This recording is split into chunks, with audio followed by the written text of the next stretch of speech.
طلوع شمس و قمر سے پہلے طلوع شمس و قمر سے پہلے میں تجھ پہ آقا سلام بھیجوں۔ طلوع شمس و قمر سے پہلے میں تجھ پہ آقا سلام بھیجوں۔ ہر ایک شام و سحر سے پہلے میں تجھ پہ آقا سلام بھیجوں۔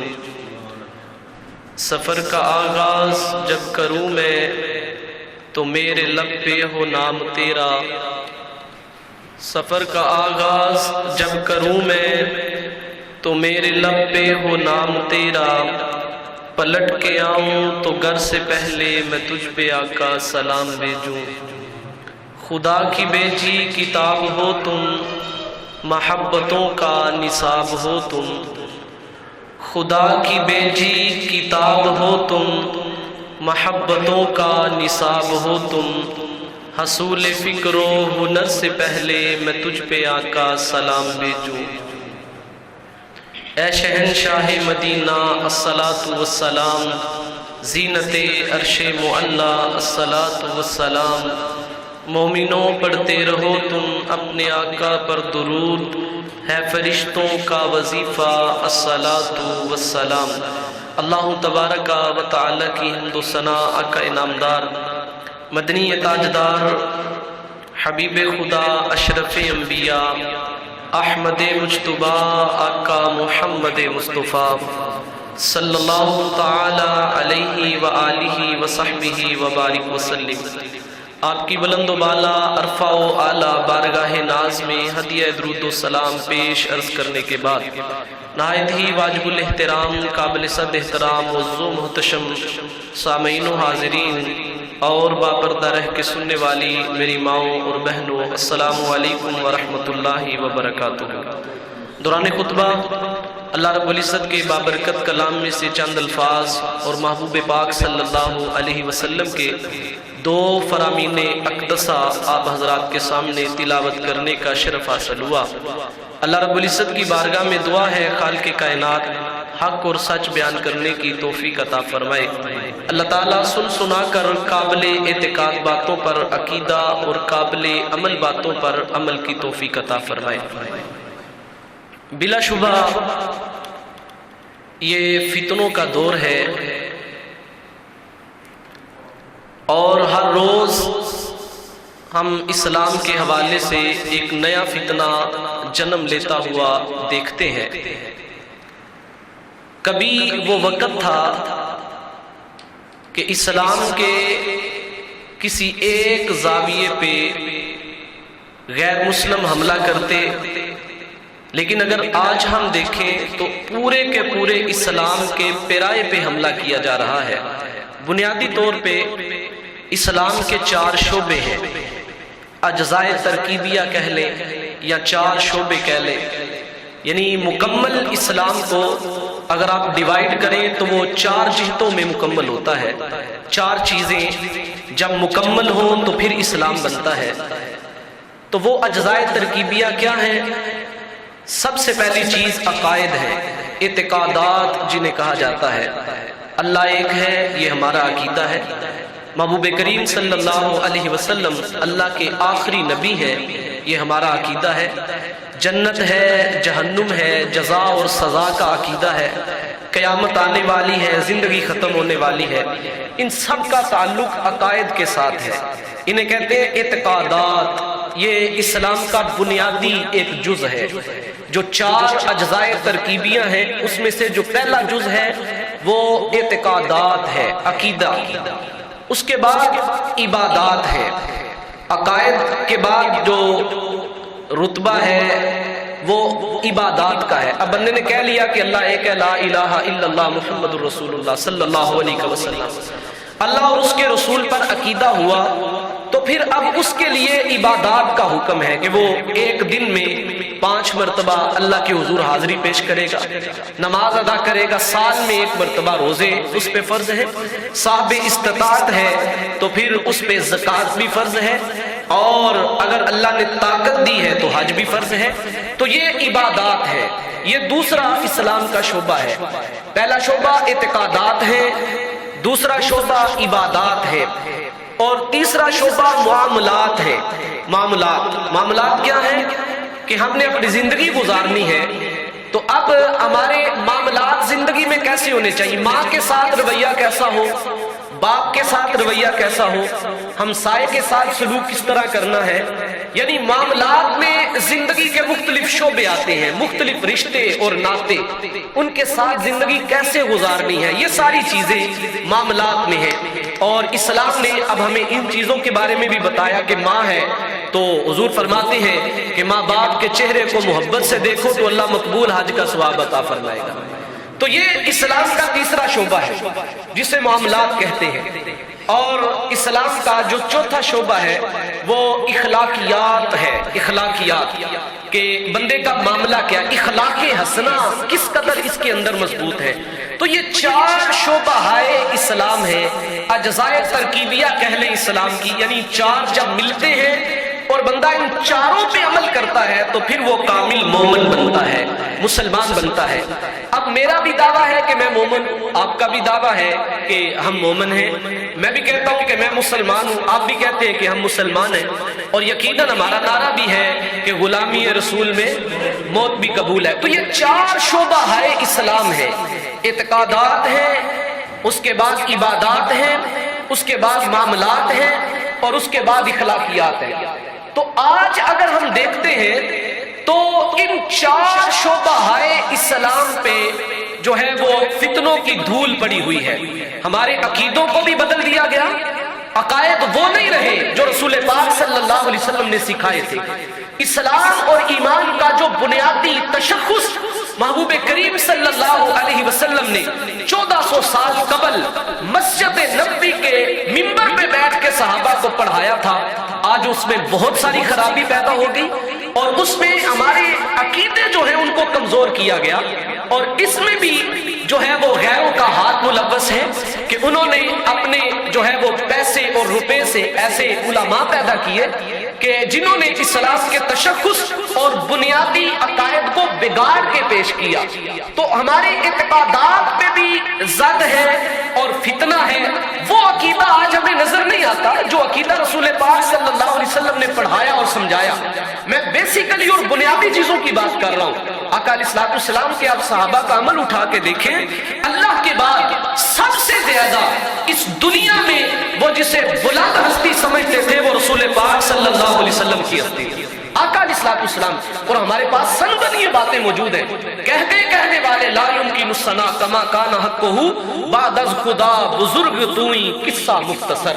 انہوں نے بتا دیا، سمجھا دیا کہ اللہ کے بعد اس 14 طبق کی کائنات میں اگر کوئی صاحب عزت، صاحب مرتبہ اور صاحب حیثیت ذات ہے تو وہ کوئی اور نہیں، وہ صاحب گنبد خضرا کی ذات ہے، رسول پاک صلی اللہ علیہ وسلم۔ اسی لیے صحابہ اکرام کی اب زندگی اٹھا کے دیکھیں، وہ ہر چیز سے بڑھ کے محبوب کریم صلی اللہ علیہ وسلم سے محبت کیا کرتے، پیار کیا کرتے تھے۔ تو اعتقادات میں ہمیں کمزور کرنے کے لیے آقا علیہ الصلوۃ والسلام کی ذات کو جو ہے وہ موضوع بحث بنایا گیا، اور آپ جب اس کی تاریخ دیکھیں گے تو آپ کو پتا چلے گا کہ یہ شروع سے بحثیں نہیں چلی، یہ 2-3 صدیاں بعد یہ بحثیں پیدا ہوئی کہ آقا علیہ الصلوۃ والسلام کو علم غیب ہے یا نہیں، حضور نور ہے یا بشر ہے، آقا علیہ الصلوۃ والسلام کو کتنا علم دیا گیا، کتنا نہیں دیا گیا۔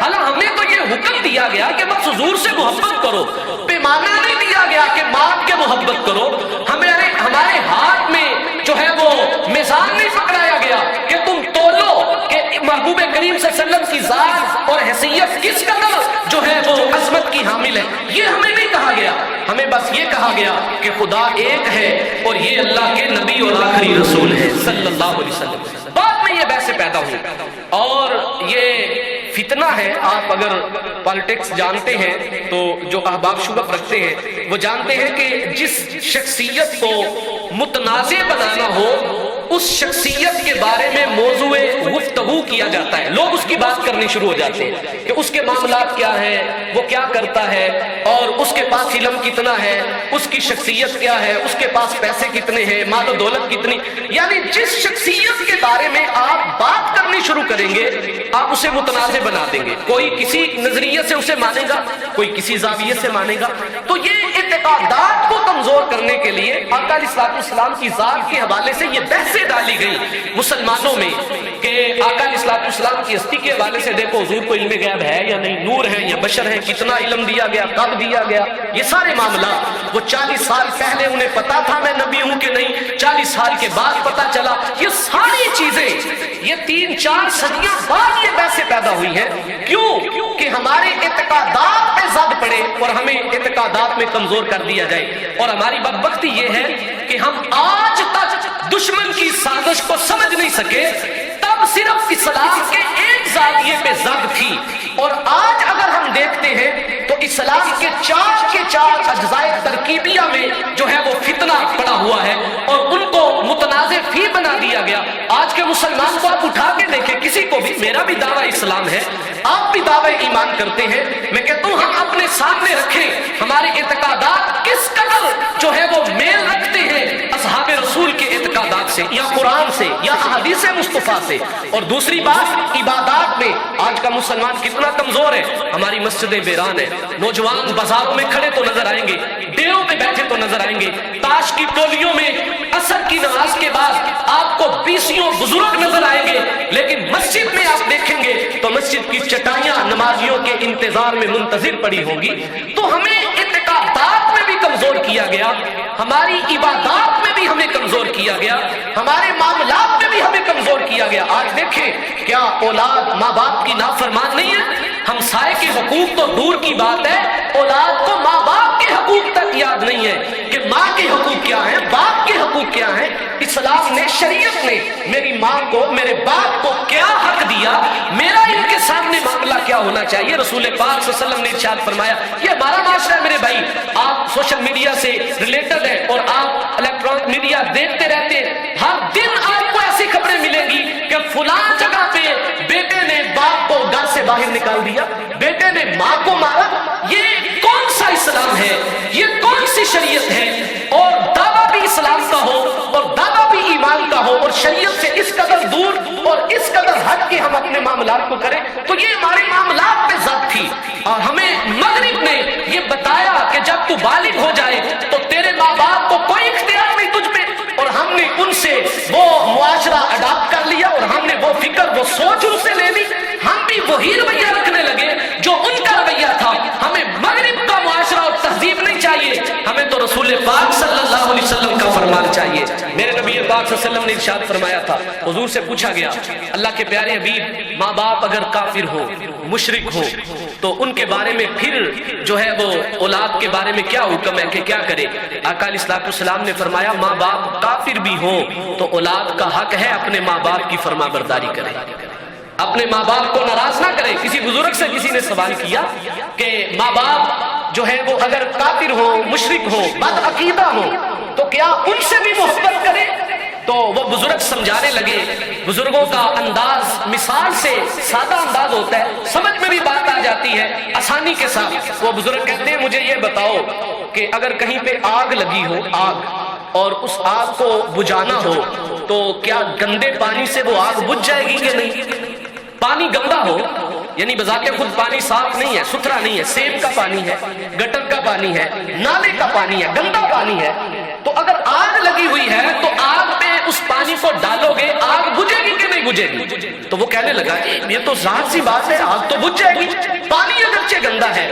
تو وہ کہنے لگے کہ تیری جنت پھر بھی اللہ نے تیرے ماں باپ کے قدموں میں رکھی ہے، ان کا عقیدہ جو بھی ہو، ان کا نظریہ جو بھی ہو، ان کی فکر جو بھی ہو، جب تو ان کی فرما برداری کرے گا تو اللہ تیری جہنم کی آگ کو ان کی فرما برداری کی وجہ سے ضرور بجھا دے گا۔ تو ہمارے معاملات بھی بگاڑ کا شکار ہے۔ آگے چلیں تو اخلاقیات کی تو آپ بات ہی نہ کریں۔ میں عموماً یہ بات کرتا ہوں اور میرا تو تقریباً ہر گفتگو میں ضمناً یہ بات کر دیتا ہوں اور میرے منہ سے نکل ہی جاتی ہے، کیونکہ ہمارے اخلاقیات اس قدر بگاڑ کا شکار ہے۔ میں کہتا ہوں کہ مسجد میں آنے والے احباب، دوسروں کی ہم بات نہیں کرتے، ہمارا اٹھنا بیٹھنا تو نمازیوں کے ساتھ ہے میرے بھائی۔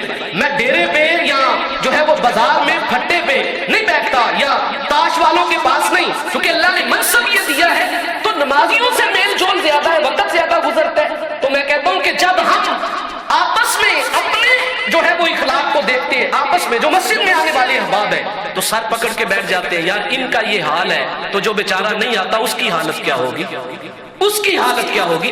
تو 4 اجزاء ترکیبیاں ہیں اسلام کے، اعتقادات اور عبادات، معاملات اور اخلاقیات، اور بدبختی یہ ہے کہ آج ان چاروں پہ حملہ ہے اور مسلمان جو ہے وہ ہوش کے ناخن ہی نہیں لے، انہیں یہ بات سمجھ ہی نہیں آ رہی، اب تک وہ سمجھ ہی نہیں سکے کہ ہماری تہذیب لوٹی جا رہی ہے، ہمارا تمدن برباد ہو رہا ہے۔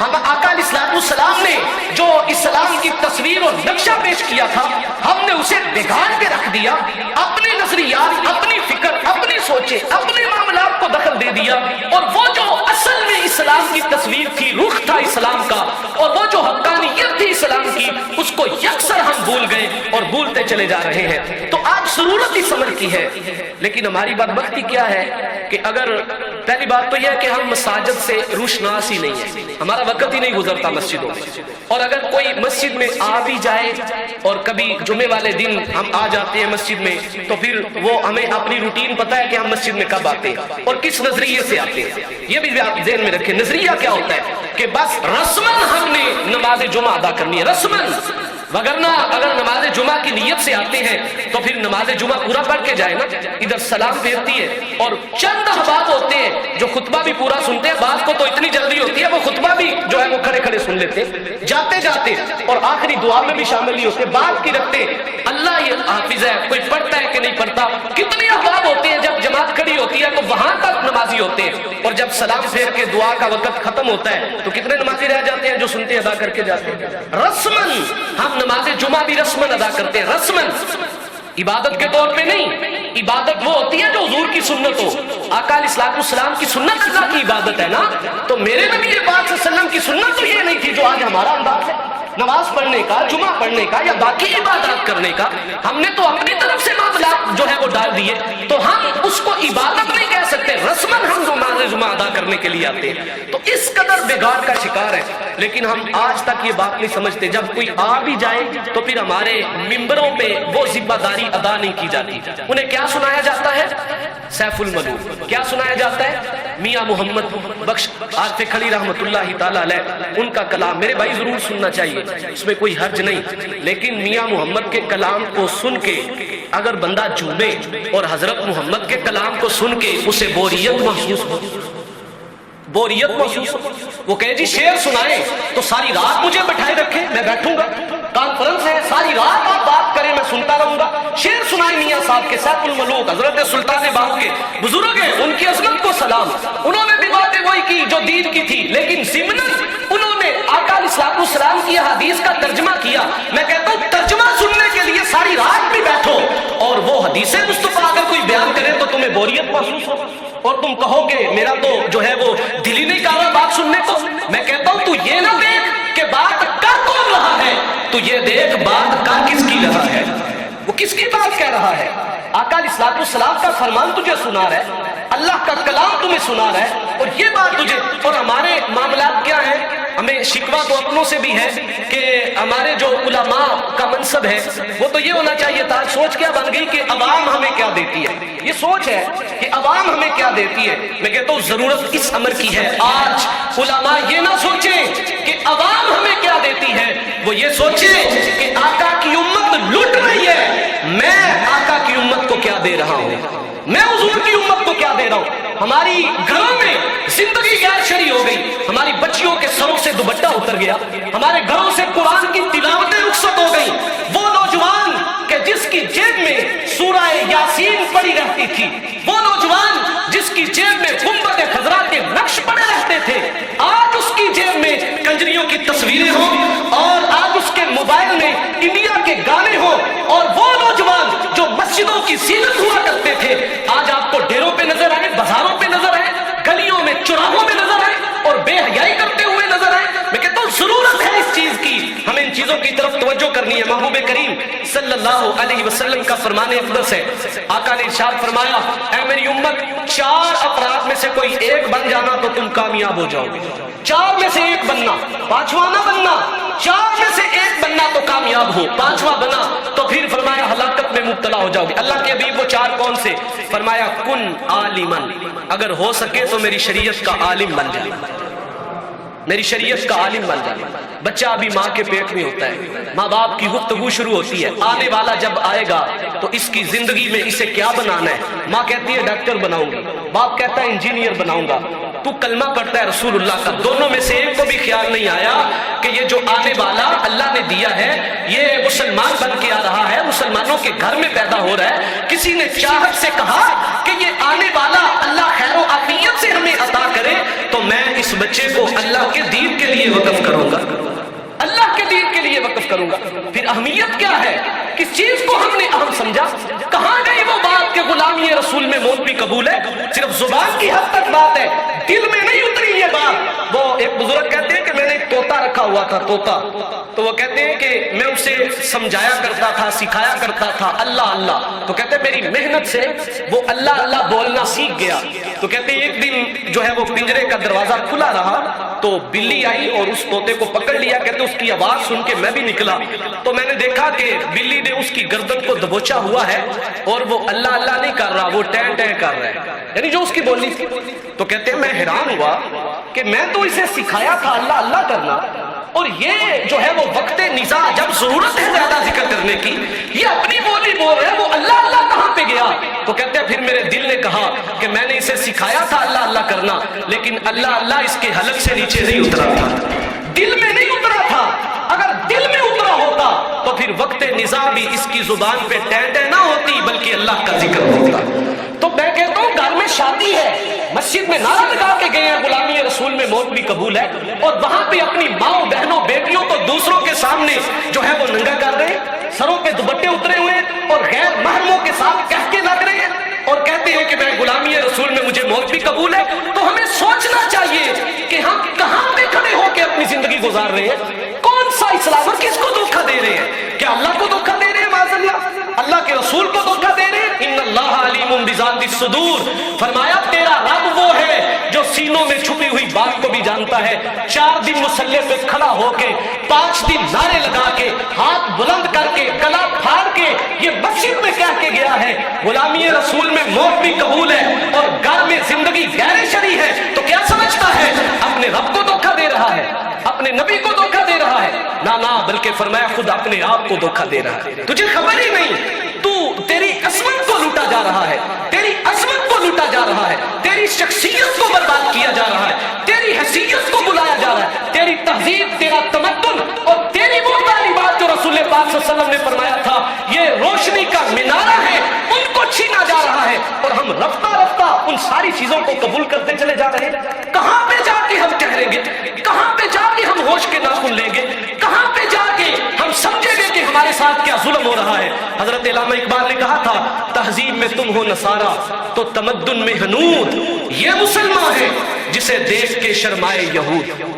کہا یہ ہے مسلمانی، یہ ہے اسلام کہ جس کے اخلاقیات کو دیکھ کے آج یہود و نصارہ بھی شرما رہے ہیں. کہ یہ تھا اسلام کو جو رسول پاک صلی اللہ علیہ وسلم نے سکھایا، آقا علیہ السلام نے بتایا کون سا ایسا کام ہے اور کون سی ایسی اخلاقی گراوٹ ہے جس کا آج ہم شکار نہیں ہیں اور نظریں جھک جاتی ہے، الفاظ ساتھ نہیں دیتے جو ہمارے معاشرے میں ہوتا ہے. آپ نے یہ پچھلے دنوں ہی وہ سانحہ موٹر وے سنا تھا نا، میں کہتا ہوں کہ کسی نے بتایا اور سمجھایا نہیں. وہ جو ملزم تھا کیا اس نے ایک مسلمان کے گھر میں آنکھ نہیں کھولی؟ کیا اس نے مسلمان ماں باپ کی زیر تربیت پرورش نہیں پائی؟ کیا وہ سکول میں یا مدرسے میں کسی سے پڑھا نہیں، کسی نے سکھایا نہیں، بتایا نہیں؟ لیکن کس قدر اخلاقی گراوٹ کا ہم شکار ہیں اور اسی حالت کے لیے حضرت علامہ اقبال نے کہا تھا کہ تہذیب میں ہو تم نصارہ تو تمدن میں حنود، یہ مسلمان ہے جسے دیکھ کے شرمائے یہود. کہا یہ ہے اسلام.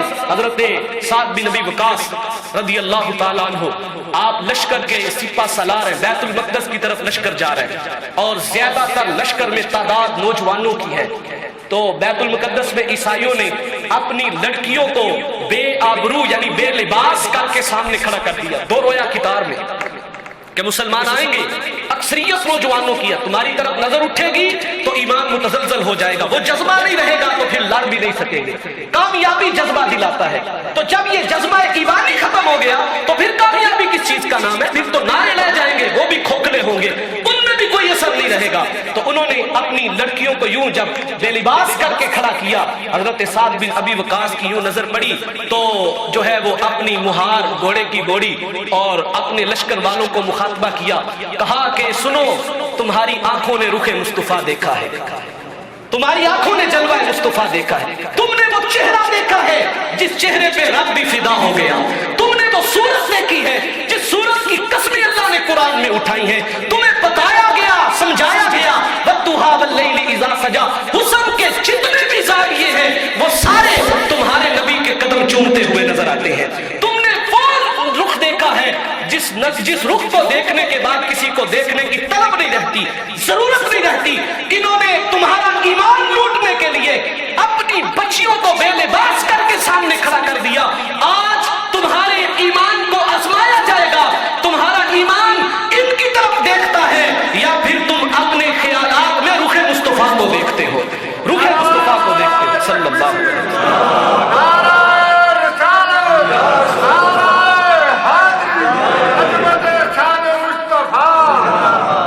یا تم رخ مصطفیٰ کو دیکھتے ہو تو وہ پورے کا پورا لشکر نظریں جھک گئی اور دل ہی دل میں گنبد خضرا کا تصور کیا اور آقا پہ درود پڑھتے ہوئے گزر گئے۔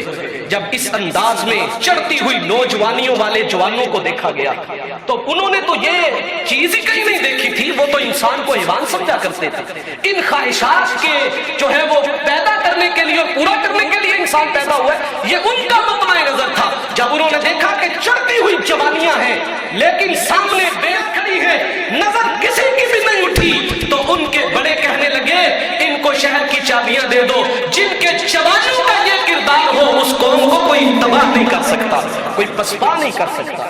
ہمارے نوجوانوں کا کردار لوٹا جا رہا ہے، ان کی عصمت کو لوٹا جا رہا ہے، ان کی عزت کو لوٹا جا رہا ہے، بے حیائی عام کر دی گئی ہے۔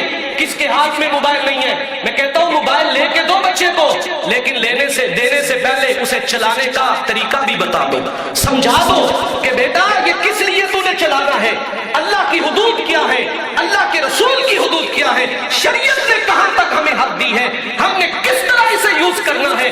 اگر شریعت اسلام کے خلاف کوئی معاملہ ہو تو پھر تیری شخصیت کہاں پہ کھڑی ہوگی، تیرا معاملہ کہاں پہ کھڑا ہوگا۔ آقا علیہ السلام نے ارشاد فرمایا، بڑے زور و شور پہ ہم اس حدیث کو پڑھتے ہیں، لا یؤمن احدکم حتی یکون احب الیہ من والدہ وولدہ والناس اجمعین۔ بڑے زور و شور سے اس حدیث کو پڑھتے ہیں، پڑھنا بھی چاہیے کہ آقا علیہ السلام نے فرمایا تم میں سے کوئی اس وقت تک مومن نہیں ہو سکتا جب تک کہ اپنے ماں باپ، بیوی، بچے، بلکہ فرمایا والناس اجمعین، کل کائنات کی انسانیت سے بڑھ کے محمد عربی سے زیادہ محبت نہ کرے صلی اللہ علیہ وسلم۔ لیکن میرے بھائی یہی حدیث جو ہم بڑے زور و شور سے پڑھتے ہیں، آپ نے بھی 20 مرتبہ سنی ہوگی، اسی حدیث کے شروع والے جو الفاظ ہیں آقا علیہ السلام نے ایک اور جگہ پہ بھی فرمائے ہیں، ایک اور جگہ پہ الفاظ وہی ہیں، ایک اور جگہ پہ بھی، لیکن وہاں پہ مطالبہ کچھ اور ہے، وہاں پہ حکم کچھ اور ہے، وہاں پہ معاملات کی طرف توجہ ہے۔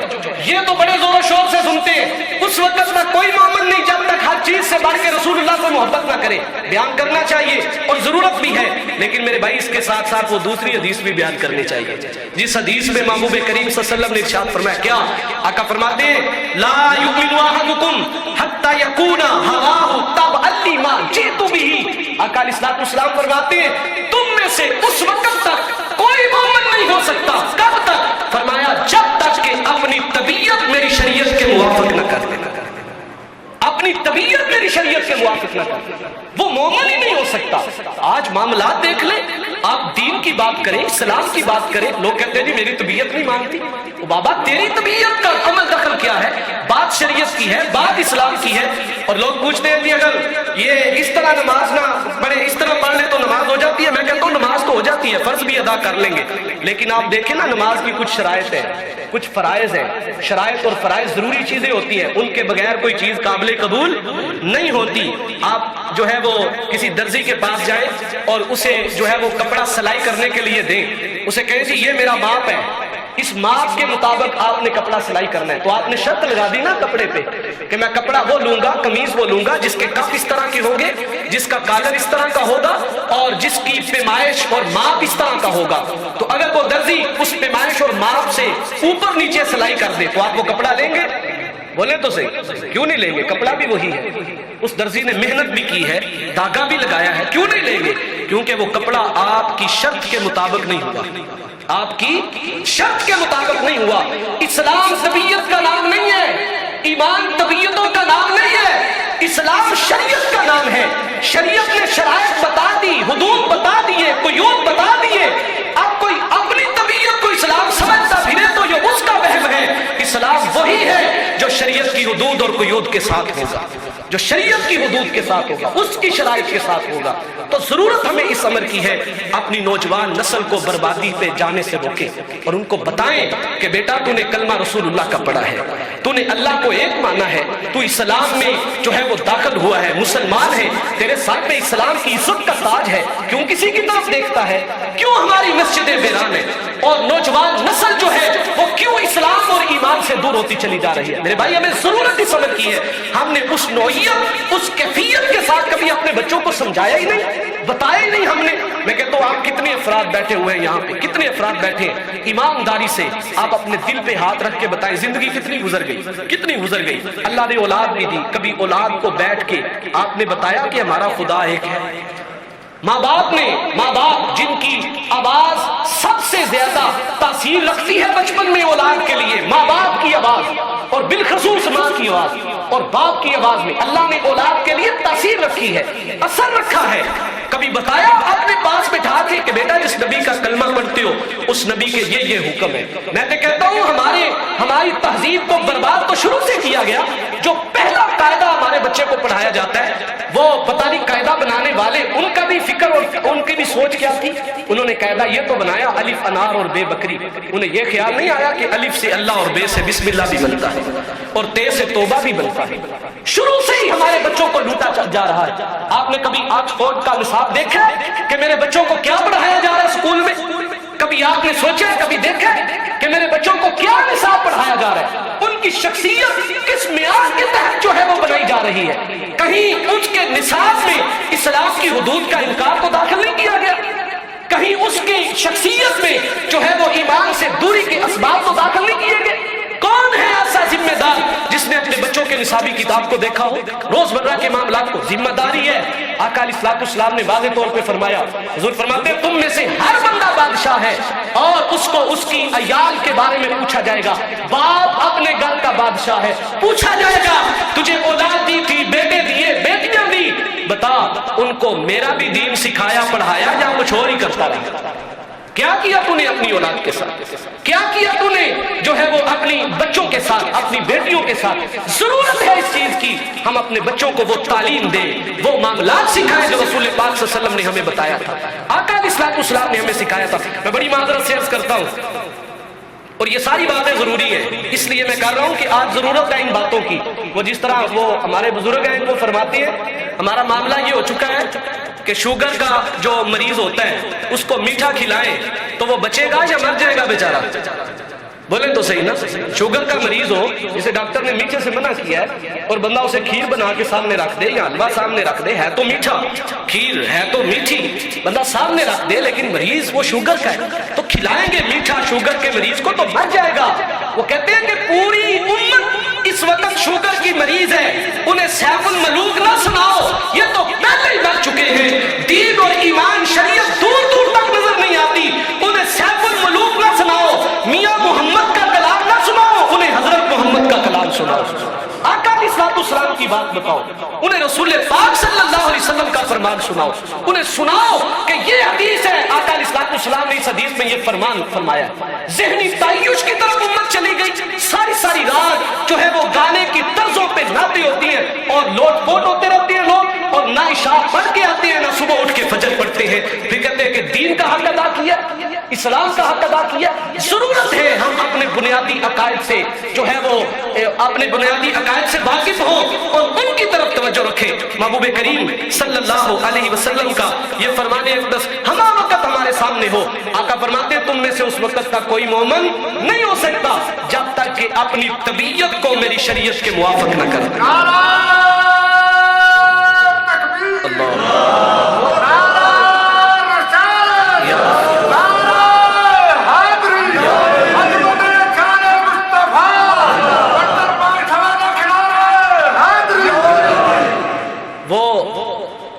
آقا علیہ الصلوۃ والسلام نے فرمایا کہ 4 بننا، 5واں نہ بننا. بات یہاں سے شروع کی تھی.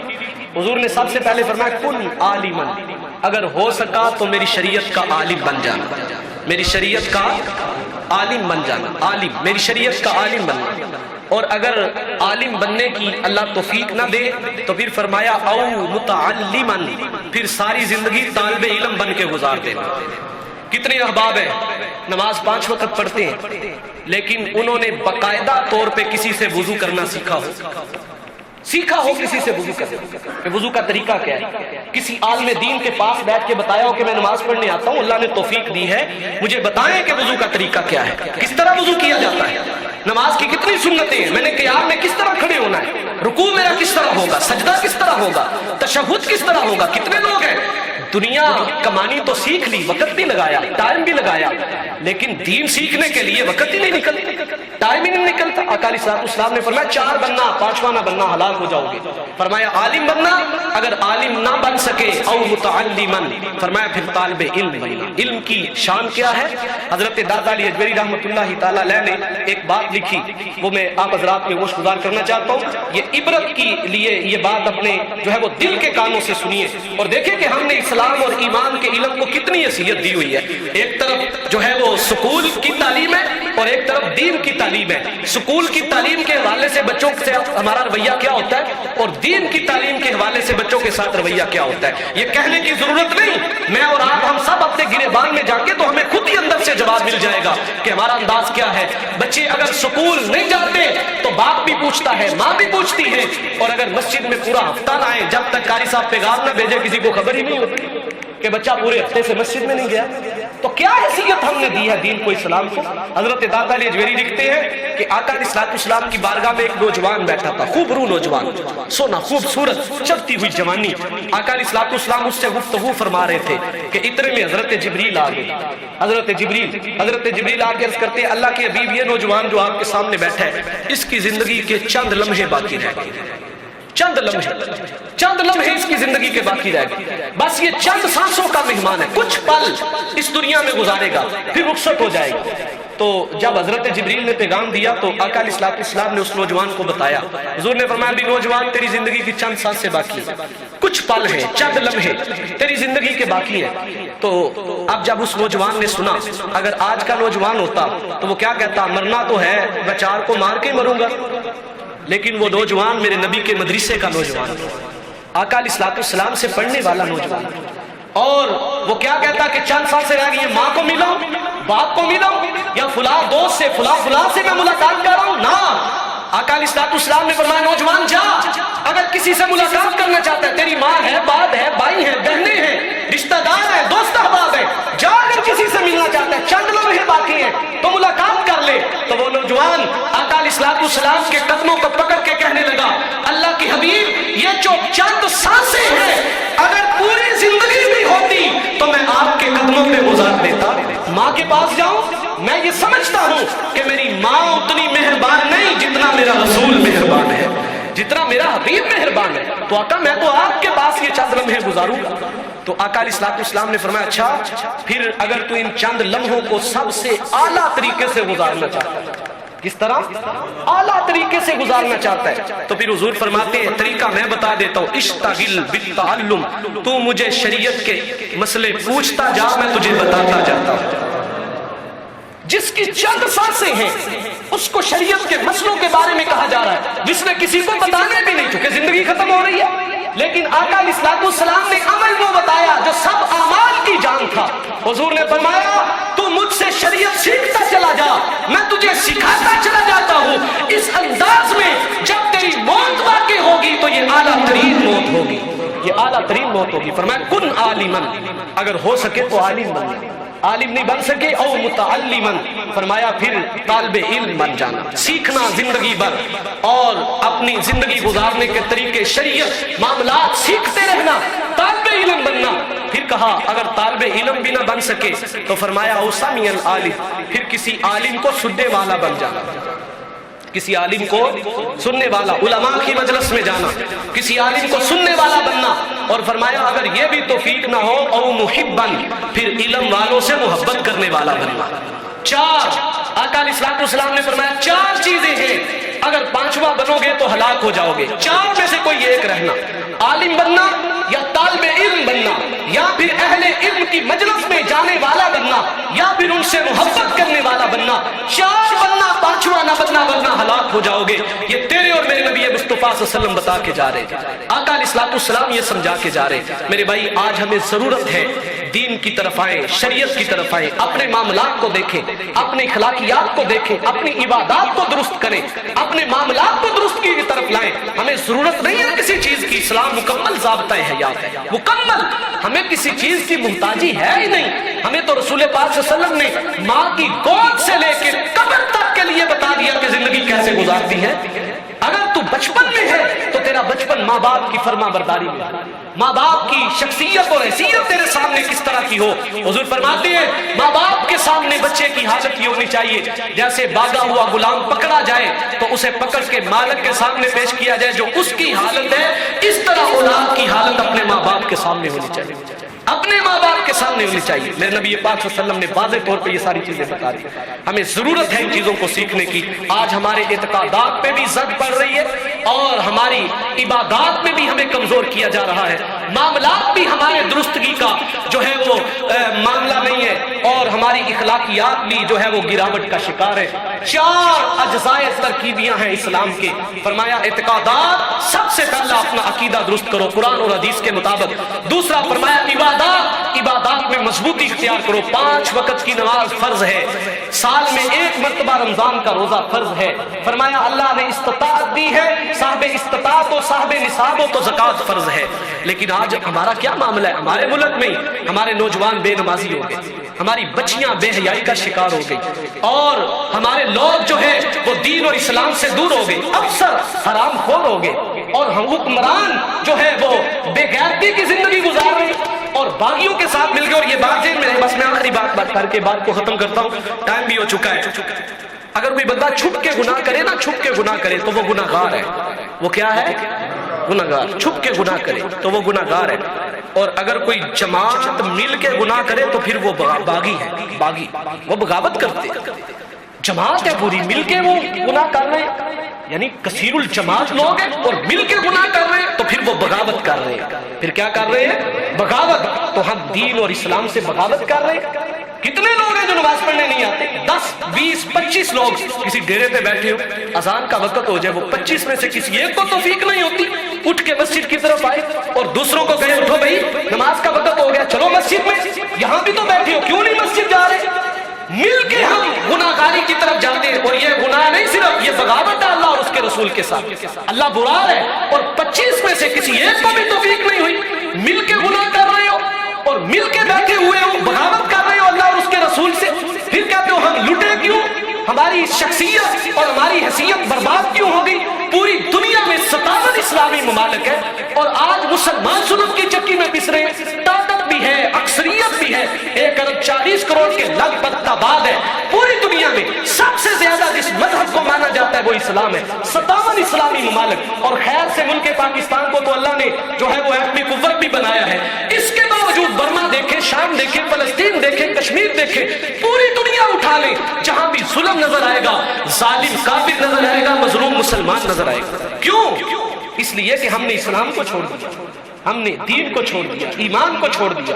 حضرت علامہ اقبال نے کہا تھا وہ معزز تھے زمانے میں مسلمان ہو کر، وہ معزز تھے زمانے میں مسلمان ہو کر۔ حضرت عمر فاروق رضی اللہ تعالیٰ عنہ کے نام کا نعرہ کیسر کے دربار میں لگتا ہے، وہ اپنے تخت سے تھر تھر کانپتا ہوا زمین پہ گر جاتے ہیں۔ وہ معزز کے زمانے میں مسلمان ہو کر ہم خار ہوئے تارک قرآن ہو کر۔ ہم نے قرآن کو کبھی کھولا ہی نہیں، کبھی دیکھا ہی نہیں، کبھی سوچا ہی نہیں۔ یہ کتاب زندگی سکھانے آئی تھی، ہم نے کبھی زندگی لی اس سے؟ یہ کتاب ہمیں یہ بتانے آئی تھی کہ زندگی کیسے گزارنی، اس دنیا میں کیسے رہنا ہے۔ ہم تو کئی مہینے گزر جاتے ہیں، کبھی اس کی زیارت تک نہیں کی۔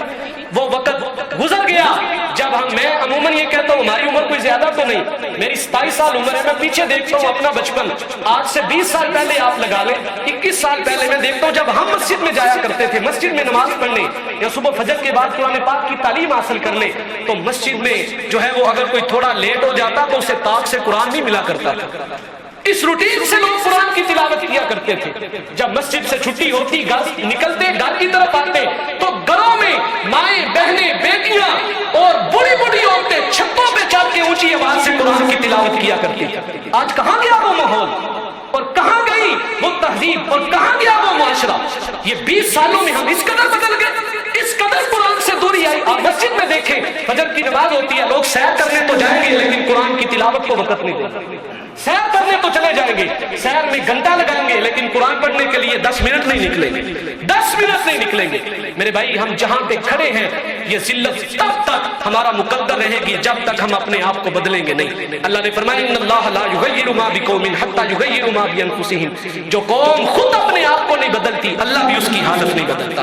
ضرورت ہے اپنے آپ میں بدلاؤ پیدا کریں، اپنی اولاد کی طرف توجہ رکھیں، 5 گانا نماز پابندی سے ادا کریں، ہر روز قرآن پاک کی تلاوت کا معمول بنائیں. اللہ تعالی ہم سب کو شریعت، اسلام، ایمان کے مطابق زندگیاں گزارنے کی توفیق عطا فرمائے. واخر دعوانا